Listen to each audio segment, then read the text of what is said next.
안녕하세요 여러분. 지난 시간에 이어 오늘은 텐서플로우를 활용한 전이 학습의 꽃이라 불리는 미세 조정 측 파인 튜닝에 대해 알아보도록 하겠습니다. 인공지능 모델을 만드는 것은 마치 복잡한 기계를 조율하는 것과 같습니다. 단순히 이미 만들어진 기계를 가져다 쓰는 것을 넘어 우리의 목적에 딱 맞게 나사를 조이고 기름을 치는 과정이 바로 미세 조정인데요. 이번 가이드를 통해 여러분은 모델의 성능을 극대화할 수 있는 테크닉을 마스터하게 될 것입니다. 비전공자분들도 이해하기 쉽게 기초부터 차근차근 설명해 드릴 테니 너무 걱정하지 마세요. 자, 그럼 인공지능의 성능을 한 단계 더 끌어올리는 마법 같은 여정을 지금 바로 시작해 볼까요? 이번 시간에는 단순한 이론을 넘어 실제 현업에서 사용하는 강력한 도구들을 하나씩 꺼내어 살펴보겠습니다. 오늘 우리가 함께 걸어갈 학습 로드맵을 먼저 살펴볼게요. 크게 4가지 단계를 거치게 됩니다. 첫 번째는 이번 강의의 핵심인 전이 학습의 미세 조정에 대해 심도 있게 다룹니다. 두 번째로는 더 복잡하고 유연한 모델 설계를 가능하게 해주는 케라스 함수형 API를 소개할 거예요. 세 번째는 데이터가 부족할 때 아주 유용한 기법인 데이터 증강 기술을 배워봅니다. 마지막으로 학습의 효율과 안전을 책임지는 콜백 함수들인 모델 체크 포인트와 조기 종료에 대해 알아볼 예정입니다. 이 4가지 도구만 제대로 다룰 줄 알아도 여러분은 이미 훌륭한 인공지능 개발자의 자질을 갖춘 셈입니다. 각 단계마다 왜 이 기술이 필요한지 그리고 어떻게 적용하는지 상세히 알려드릴게요. 자, 이제 첫 번째 목적지를 향해 출발해 보겠습니다. 먼저 전이 학습이 무엇인지 다시 한번 짚고 넘어가겠습니다. 전이 학습이란 이미 엄청나게 많은 데이터로 학습된 모델의 지식을 우리가 해결하려는 새로운 문제에 재사용하는 방법입니다. 예를 들어 이미지넷이라는 수백만 장의 사진으로 미리 공부한 인공지능은 이미 세상의 다양한 패턴을 파악하고 있습니다. 이 똑똑한 친구를 데려와서 우리가 원하는 음식 분류 같은 고유한 문제에 다시 적용하는 것이죠. 이렇게 하면 처음부터 가르칠 필요가 없어서 적은 양의 데이터만으로도 훨씬 높은 성능을 낼 수 있고 학습 시간도 획기적으로 줄일 수 있습니다. 마치 이미 수능 공부를 마친 학생에게 특정 전공 지식만 조금 더 가르치는 것과 비슷하다고 볼 수 있어요. 기반이 튼튼하니 새로운 것을 배우는 속도가 엄청나게 빠른 것이죠. 이것이 바로 전이 학습이 현대 인공지능 분야에서 필수적인 이유입니다. 전이 학습에는 크게 2가지 접근 방식이 있습니다. 바로 특성 추출과 미세 조정인데요. 특성 추출은 기존의 학습된 모델의 몸통 부분을 꽁꽁 얼려두고 맨 윗부분의 분류기만 새로 만들어 학습시키는 방법입니다. 기존의 지식을 그대로 유지하면서 결과만 우리식대로 해석하는 것이죠. 반면에 오늘 우리가 배울 미세 조정은 조금 더 적극적입니다. 사전 학습된 모델의 일부층을 다시 잠금 해제하여 우리의 데이터에 맞게 가중치를 미세하게 다시 조정하는 기법입니다. 특성 추출이 완성된 요리의 소스만 바꾸는 것이라면 미세 조정은 요리의 조리 시간이나 불 조절까지 우리 입맛에 맞게 다시 건드리는 것과 같습니다.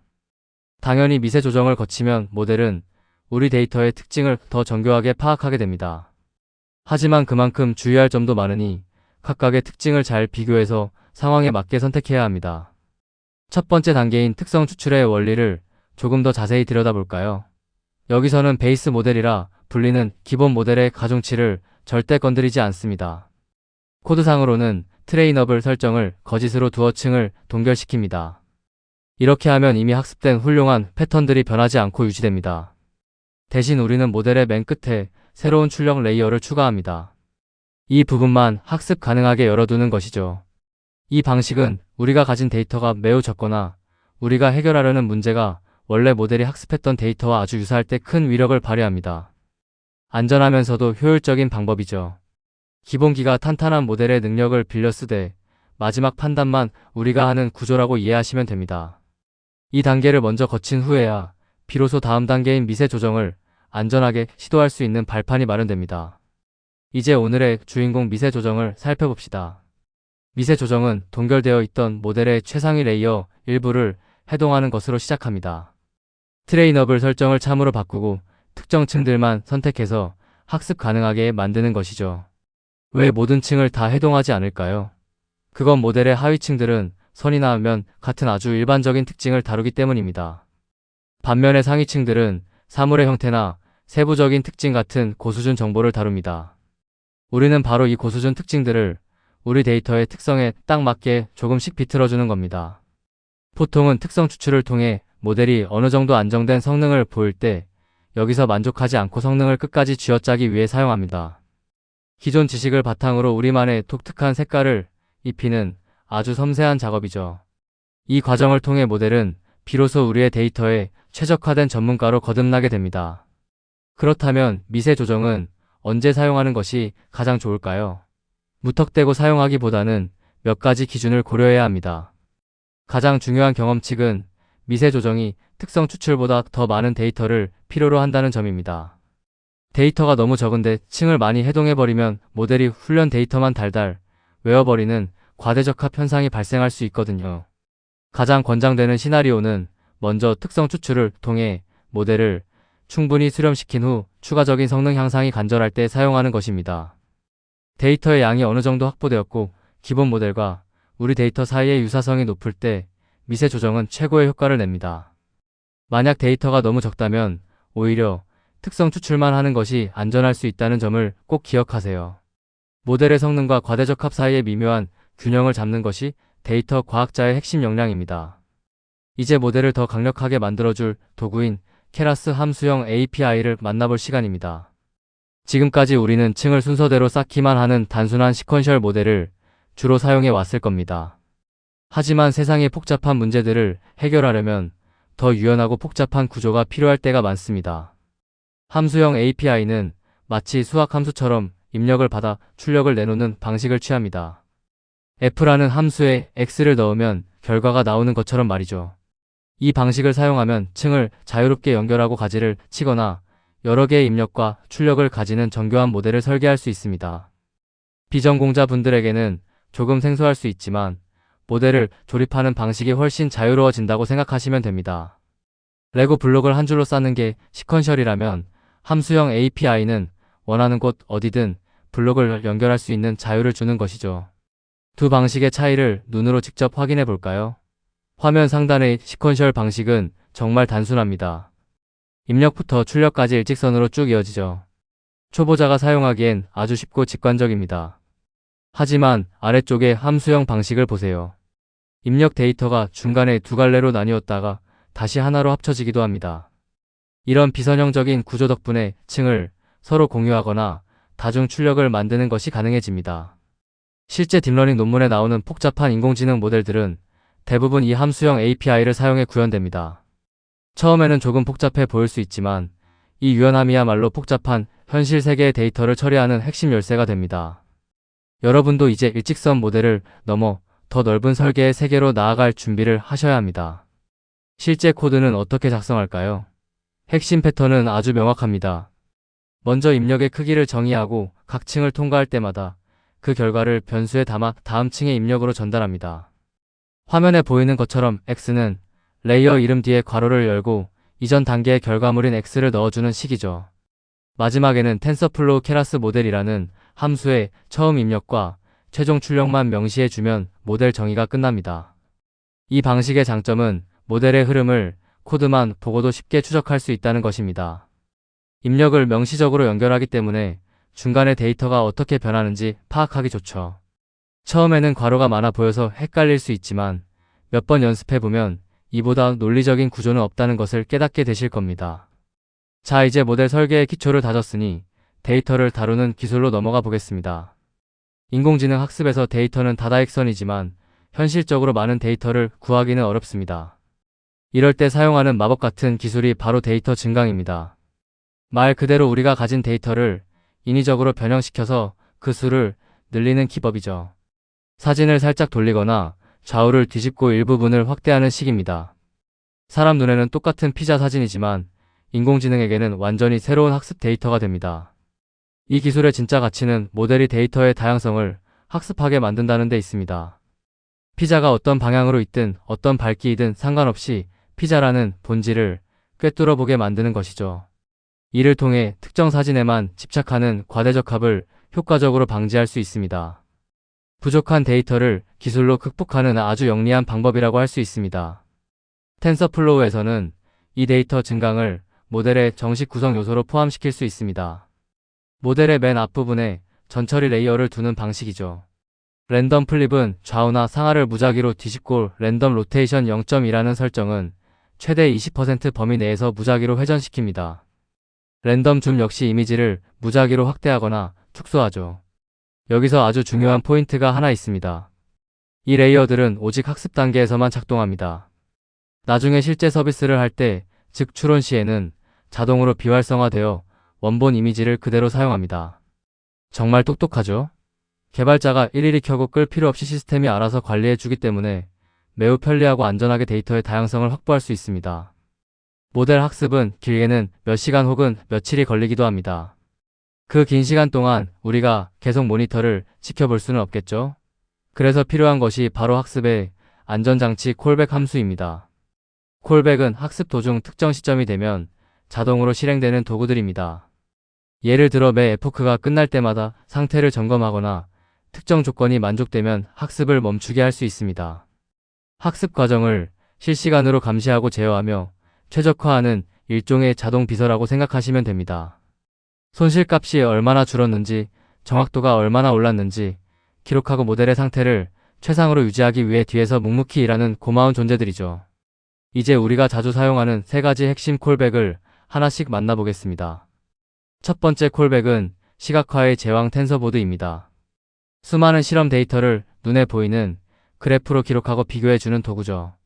여러 모델의 성능을 한눈에 파악할 수 있어서 어떤 모델 구조나 하이퍼 파라미터가 가장 좋은 결과를 내는지 판단하는 데 결정적인 도움을 줍니다.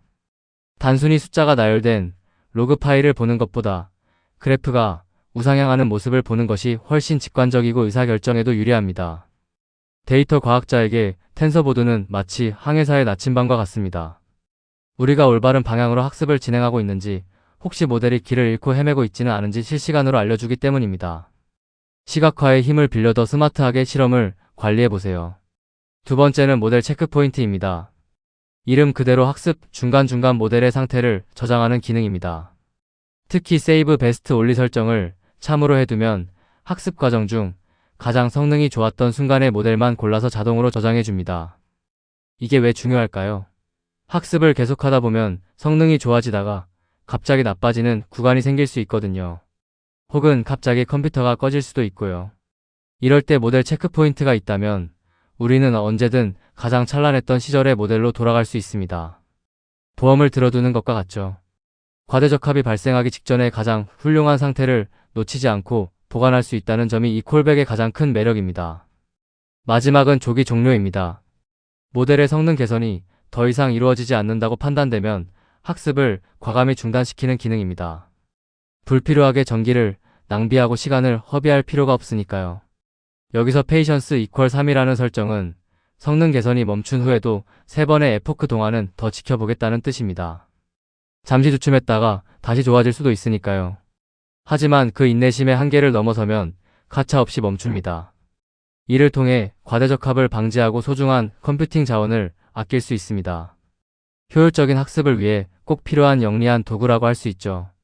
적절한 때에 멈출 줄 아는 것이 진정한 고수의 모습입니다. 이제 지금까지 배운 이론들을 실제 프로젝트에 적용해 볼 시간입니다. 이름하여 푸드비전 프로젝트입니다. 우리의 목표는 10가지 종류의 음식 이미지를 정확하게 분류하는 모델을 만드는 것입니다.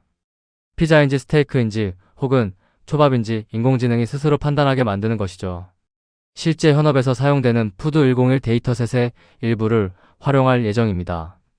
단순히 이론으로만 배우는 것보다 이렇게 실제 데이터를 만져보며 모델을 다듬어가는 과정이 훨씬 흥미롭고 공부도 많이 됩니다. 여러분의 인공지능이 맛있는 음식들을 어떻게 구별해내는지 그 흥미진진한 과정을 지금부터 하나씩 보여드릴 겸 준비되셨나요? 하지만 이번 프로젝트에는 커다란 난관이 하나 있습니다. 바로 데이터의 양이 너무나도 적다는 것이죠. 전체 데이터의 오직 10%만 사용할 건데 클래스당 고작 75장밖에 안 됩니다. 딥러닝 세계에서는 정말 턱없이 부족한 양이죠. 우리의 도전 과제는 이렇게 적은 데이터만으로도 아주 높은 정확도를 달성해내는 것입니다. 만약 밑바닥부터 모델을 학습시킨다면 아마 처참한 결과가 나올 거예요. 하지만 우리에게는 전이 학습과 미세 조정이라는 강력한 무기가 있습니다. 이 도구들이 적은 데이터라는 한계를 어떻게 멋지게 극복해내는지 지켜봐 주세요. 불가능해 보이는 상황을 기술로 타개하는 것이 바로 데이터 과학의 묘미입니다.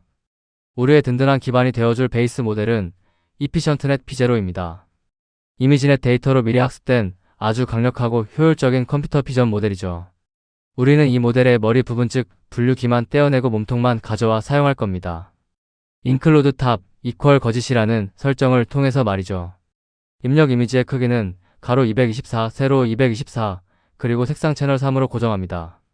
이 모델은 이미 사물의 기본적인 형태를 파악하는데 도 같은 상태입니다. 우리는 이 거인의 어깨 위에 올라타서 음식 분류라는 특수 목적만 추가로 가르치면 됩니다.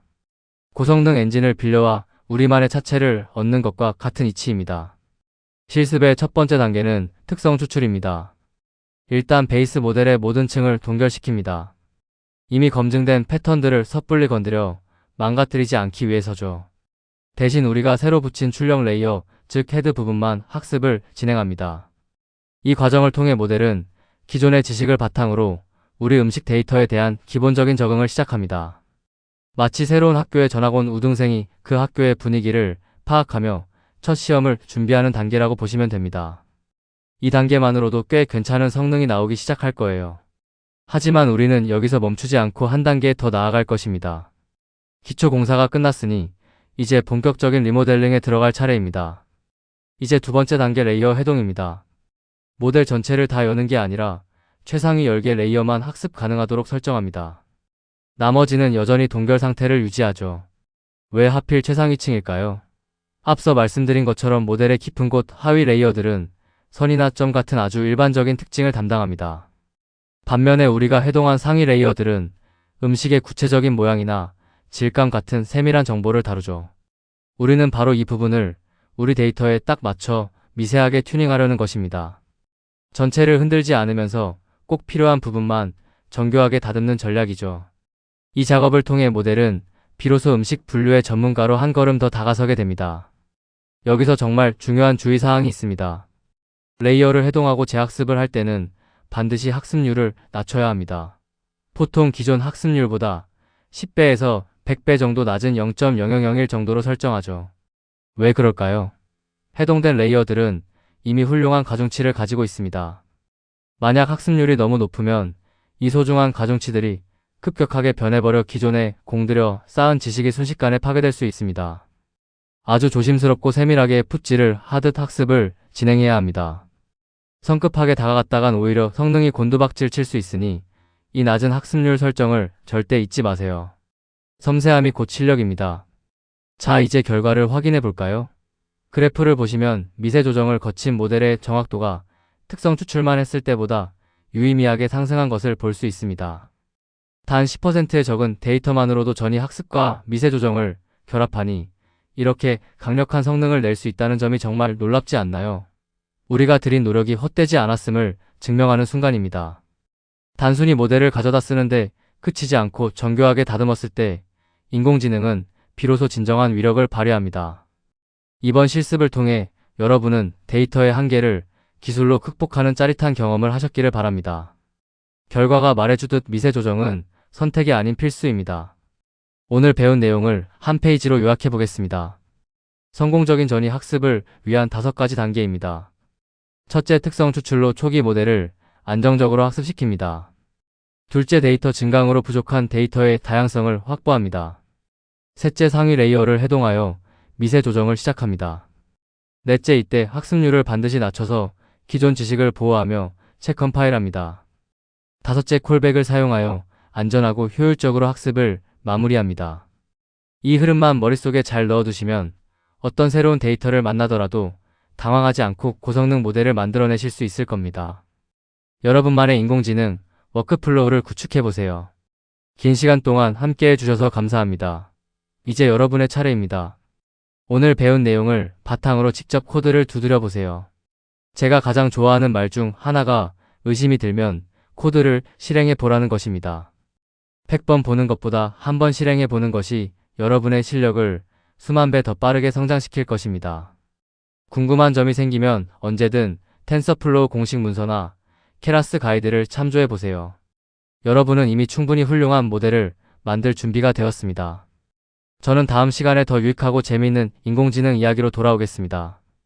여러분의 멋진 도전을 항상 응원합니다. 감사합니다.